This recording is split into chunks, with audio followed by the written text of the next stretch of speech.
Hello world of the internet / YouTube. Today I'm going to do my unpopular opinions video. Some of these opinions might kind of actually be popular, I don't really know, and some of them may not be. I must put a disclaimer that all the opinions that I'm going to be talking about are like my opinions, obviously, and I don't want to make anybody mad or riled up or anything. Because all in all, I just want to promote peace and harmony and love. So please, please, please be respectful and enjoy this unpopular opinions. Watermelon is disgusting. I know some people really, really like it, but I don't like watermelon no matter how much I have tried to like it. Fruit should be kept cool. While you're not eating it, you should definitely keep it in the fridge. I don't know why some people just leave it sitting out, because I prefer my fruit to be colder. I don't know why that is, but it just seems kind of odd to me that you just eat a fruit at room temperature. The low-rise jeans of the 2000s that became super trendy is honestly, in my opinion, one of the absolute worst fashion trends in all of history. Cantaloupe is gross, and I don't know why they always seem to put it in fruit cups. I don't like it. Does anybody even really like cantaloupe? That is the question. Okay guys, so I just decided to take off my glasses for the rest of this video because I keep getting a glare from the phone screen, so my glasses will no longer be on my face in this video. Peace. Okay.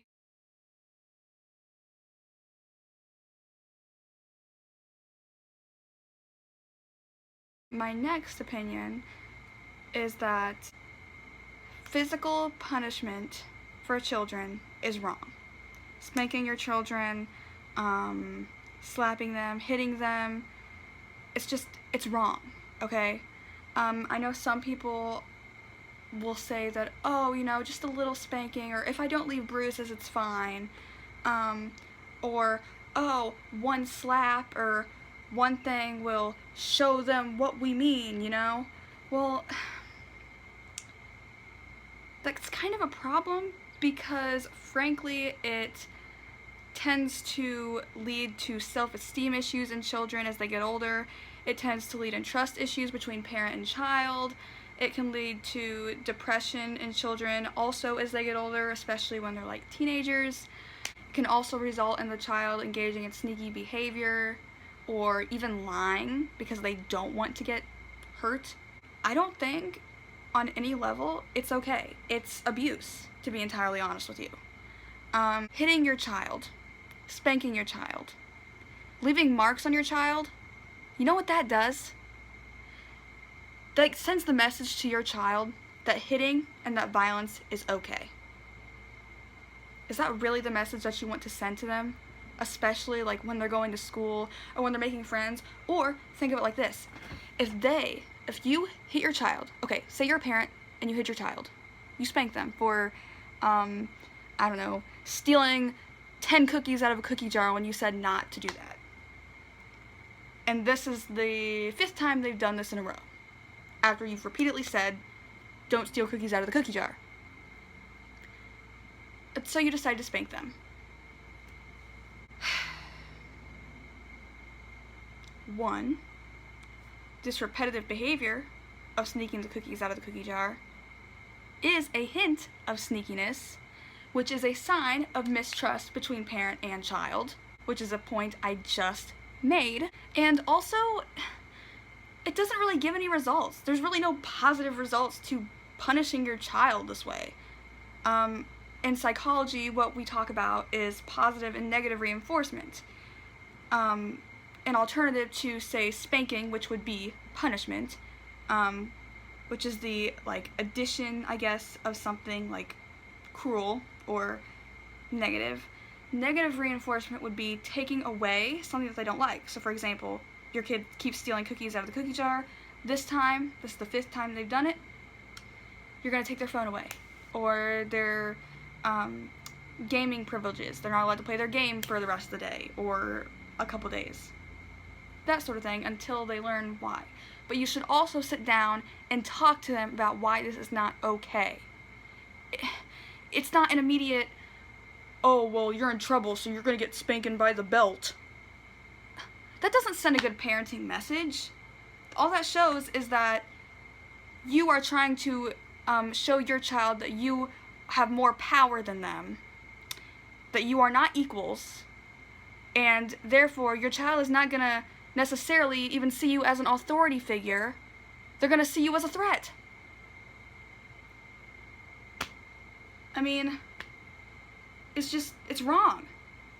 People will say, oh, well, I was spanked as a kid and I grew up and I turned out fine. Okay, maybe you turned out fine. That's great that you did. But here's the thing. You turned out fine despite being physically abused. You turned out fine despite being spanked, despite being hit by a belt, despite being smacked by a yardstick. You didn't turn out fine because of it. Sure, maybe you actually realized, oh yeah, maybe my parents are right. Maybe I did do a wrong thing. Maybe I shouldn't do that again. And that's great that you learned that. But there are so many other ways to learn that. You could have just been at the age where you could have just been reasoning it out and been like, oh yeah, maybe just stealing these cookies isn't really the best idea. Maybe I should share with my siblings and save some because that's just considerate. It's a thought process that goes through your head. I mean, there's really not that much else for me to say about it, and this little opinion kind of grew longer than I expected, but yeah. Physical punishment, no. A lot of times when people want to know you, they'll ask about your favorite colors, or your favorite color. They'll be like, so what's your favorite color? Do you want to know why I hate this question so much? Because this is something that a lot of people don't really always seem to think about. You can have different favorite colors for different things. Whoa, it's a mind-blown situation, isn't it? For example, in general, my personal favorite color is purple. I love shades of purple. I like, I like the color of this perfume bottle. I like this shade of purple very much. My choker is a light purple. My favorite color. My walls and my pillow back here behind Susie the Sloth is purple. But that doesn't mean that's my favorite color to wear all the time. For instance, if your favorite color is yellow, that doesn't mean you're gonna look good wearing yellow. Maybe you feel more confident wearing pink or green or black. For example, I really like wearing black, and I do like mixing up colors sometimes because I think it's fun to, like, say wearing a yellow skirt, like a bright yellow skirt and a leopard print top, because it's fun for me personally. But I mean, when you ask someone their favorite color, the question you should respond with is, do you mean my favorite color in general, or my favorite color that I like to wear? That might leave them thinking for a moment. And if you don't even know the answer to that question, you better think. Also, it is perfectly okay for your favorite colors to change over time too, or to even have multiple favorite colors that are like in your top ranking of favorite colors. So just a little reminder that that's perfectly a-okay. As stated in a previous video, bacon is gross. Personally, I think it tastes too fatty and greasy. I don't really know exactly for sure what it is about bacon that I don't like, but I can't be the only one that doesn't like bacon, right? I should also note that it's also totally okay to give your pet fish two names. I had a fish named Reggie/Harold once because I could not decide on one singular name for this lovely little goldfish of mine that I won at the fair, who lived for about 3 weeks, even though I took very good care of him. He was a spoiled fish. I still miss my darling fishy son. He will be missed. Moment of silence, please.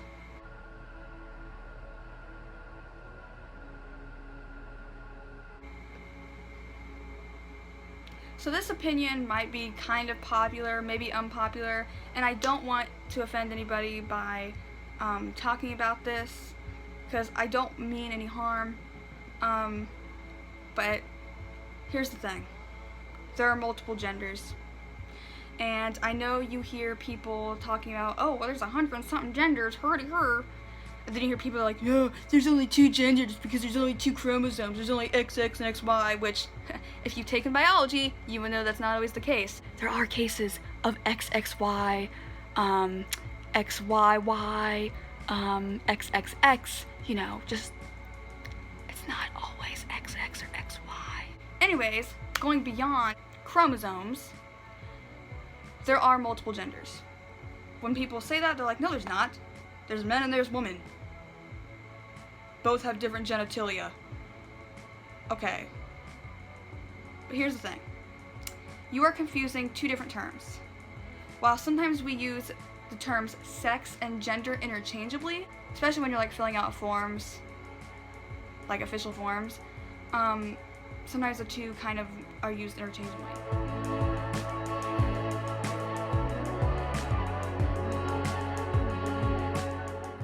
But according to sociology, technically, your sex defines your biological components. For instance, this would include your genitalia, the body parts, the organs that you have, your chromosomes, that sort of thing. Gender is a little bit more complex. According to sociology, gender is where you stand among the spectrum of masculinity and femininity in your culture. Think of it as like a spectrum, okay? This pen is going to be my spectrum line. At the end here, at this end, where the little stylus tip thing is, we're going to make this be the masculine side. The other end, where my pinky is going to be the feminine side. But there are some people that don't necessarily fit into that gender binary. And binary means 2. Sometimes they kind of fit somewhere in the middle. Maybe directly in the middle, or maybe they just kind of go back and forth. They're not always on this end, they're not always on that end, they're not always at some different point in the middle of this line, but they're somewhere in the middle. And some people define their gender as just out of this line. It's not even in this plane of existence, this little abstract thing that I'm representing here. In American culture, well, in Western culture, women, or the feminine side, are typically presented as being more nurturing, less aggressive, and emotional, whereas on the masculine side, men are depicted as being stronger, more aggressive, more blunt. What else was there? I guess men are more associated with like logic, and women are more associated with emotions, which is why you hear a lot of the terms of women being emotional, or why there's not a lot of girls or women taking STEM classes. Anyways, I do personally and firmly believe that there are multiple genders. I also believe that they, them is a valid singular pronoun as well as a plural pronoun you can use. I think that respecting how people identify is, the best thing you can do. Even if you don't fully understand it, you can still at least respect it. It costs $0 to be a good and respectful person. I personally am cisgender, which means that my gender aligns with the sex that I was assigned at birth, which is female. And I know some of this terminology might be a tad bit confusing to some people, and some people might be like, ugh, this is just so many labels. How am I supposed to remember all this? Okay, look. Do you really want me to get into this? Because this could lead to a whole other discussion. But I'm just going to try to briefly cover this.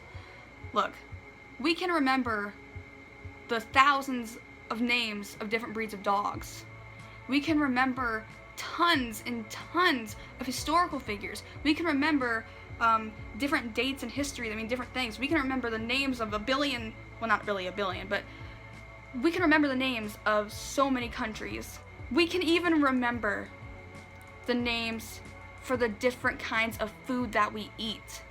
Like, think of how many types of cakes there are.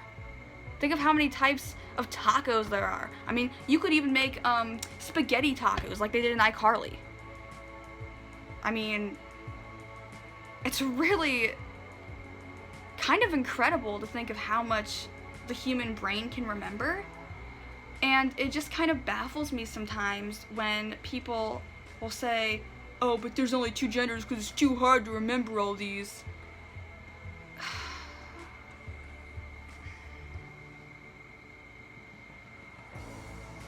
But look at what else you remember.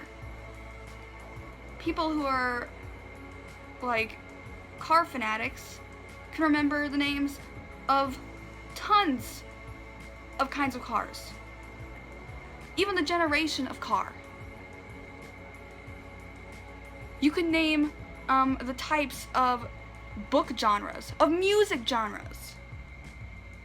And it's not just the basic, classic, rock, pop, rap, what is there, classical. I mean, there's a whole bunch. Then you get into things like indie pop, punk pop, or I guess it'd be pop punk, alternative, you know, heavy metal. There's so many names because we as humans like to categorize things. We like to make sense of our world. We like to make sense of who we are. And I don't think there's absolutely anything wrong with people choosing to label their gender as something other than the binary if that's how they feel they really are. And what is wrong is when people don't respect that. And this has turned into an 8-minute rant, so I will continue.